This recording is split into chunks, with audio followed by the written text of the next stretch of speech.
शहर शहर की खबरें शामिल करते हुए आपको बताएं कि मर्दान में सीएनजी स्टेशन बंद होने से शहरियों की मुश्किलात में इजाफा हो गया। ट्रांसपोर्टर्स भी अपनी मर्जी के किराए वसूल कर रहे हैं। इस हवाले से मजीद जानते हैं मर्दान में मौजूद रफाक बाचा से। जी रफाक, बताइएगा वहाँ पर क्या सूरत हाल है?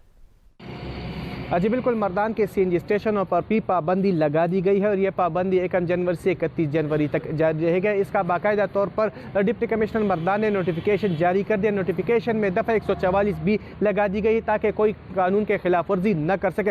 ये खुशाइन बात है कि यहाँ के शहरियों को गैस की सहूलत तो मुयसर आ सकेगी, मगर यहाँ के शहरियों के जो मसाइल है उसमें इजाफा देखा जा रहा है, क्योंकि यहाँ पर इंटर सिटी जो ट्रांसपोर्ट है वो मुकम्मल तौर पर बंद है। मकामी अड्डों में जो है गाड़ी नहीं है और यहाँ पर मुसाफिरों को शदीद मुश्किलात का सामना करना पड़ रहा है।